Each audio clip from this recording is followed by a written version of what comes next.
Hello everyone. In this video, we'll understand about the meaning of definition and also various types of definitions. What are all there? First of all, definition has got different meanings. One is it is the meaning of a word or a phrase or any sentence, etc., which we call it as dictionary definitions. Another one is it describes what is something is. For example, definition of happiness. Then it is a clear or a perfect example given by a person. For example, somebody has to define vacation. For someone, vacation means going to a hill station. For someone, definition is watching movies and then going to some places, going to hotels, restaurants. That becomes a vacation. For someone, it is just a week of fishing is the definition of a vacation. So it differs from person to person also, the definition.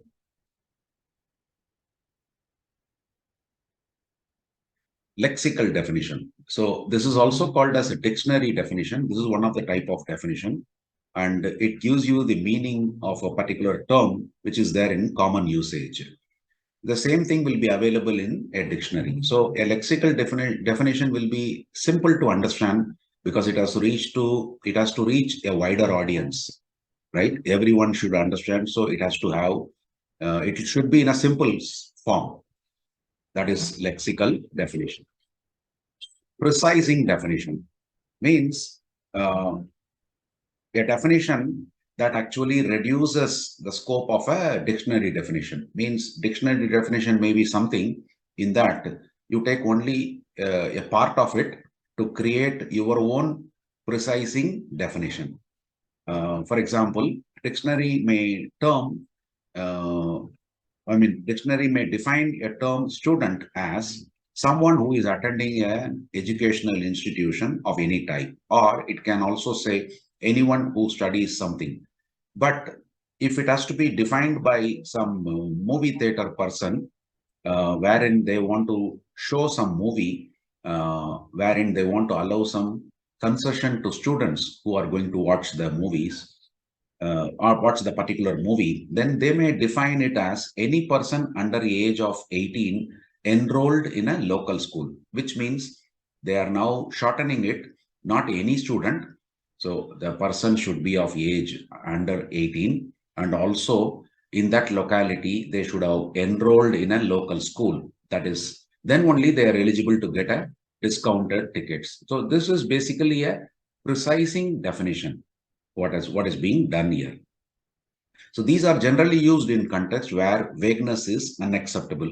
So if here it is very clear that anybody who is studying cannot watch the movie at a discounted price. Only the person should be number one of age under 18, and also the person should have enrolled in a local school, which means that they may probably has to produce their ID cards to the theater before getting a discounted tickets. So here very clear it is. So there is no vagueness in this. Many legal definitions are precising definitions, and also company policies are clearly defined, which can be understandable by anybody, where vagueness is not at all acceptable. This type of definition, why you need not require vagueness? Because it will prevent any disputes that may arise because of understanding understanding this thing. So somebody might have understood the definition in a different manner. Somebody might have understood in a different manner. That confusion should not create any dispute. For that, precising definition is done. A precising definition is intended to make a vague word more precise so that the word's meaning is not left to the interpretation of the leader or the listener. So everybody will have a same understanding of the definition. For example, if I say class participation, it is not simply attending the class. It is about attending also. It is about listening, answering to questions, and also asking specific queries or questions, and also participating in the discussions, any class discussions.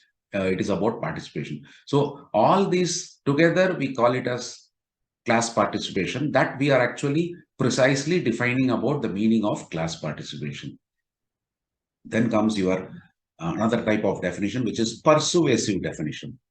Here, you are actually persuading someone to understand your point, or you are influencing someone to accept whatever you are communicating. So that means this type of definition may be partially true, it may not be fully true. So it is if or you are taking a biased way of defining things. It is a form of definition which claims to describe the true or commonly accepted meaning of a term while insisting an uncommon or altered use, usually to support an argument. That is, someone or something that is persuasive is likely to influence a person to believe or to do a particular thing. So, an example, so somebody is defining an atheist as someone who doesn't yet realize that God exists. So here, this may be partially true, but indirectly, if you look into it, here, the person who has defined this definition of an atheist is communicating that indirectly that God exists, but the atheist has not realized it yet. That way, it becomes an influencing way of defining the atheist term. Similarly, for a Democrat, somebody may define it as a leftist who desires to overtax the corporations and abolish freedom in the economic sphere. This may not be a full definition, but it is a partial definition of a Democrat. Persuasive definitions commonly appear in controversial topics such as politics, sex, and religion, and it is concerned about convincing people to one side or another than expressing the unbiased facts. So basically in all these things, it is being used. So someone wants to influence their arguments or their communication, they use the persuasive type of defining things. A persuasive definition of a term is favorable to one argument or unfavorable to other argument. It is presented as if it is neutral, but it may not be actually neutral. It is basically being used in political speeches, editorials of some newspapers, and in other situations where the power of influence is most in demand to convince people and to come to their point of view. Persuasive definitions focuses on the expressive use of language to affect the feelings of readers and listeners, ultimately with an aim to change their behavior. So if you take a term, taxation, there can be a supporting way of definition as well as opposing view of definition. Let us see the supporting view of definition. The procedure by means of which our commonwealth is preserved and sustained, completely biased towards supporting view of taxation. Whereas the second one, that is opposing view, it says the procedure used by bureaucrats to rip off the people who elected them. So here you may notice all the terms being used in opposing view, like bureaucrats, rip off, all these are negative terms. Operational definition is another type of definition where things are very clearly defined so that everybody follow the same style, same step, same procedure.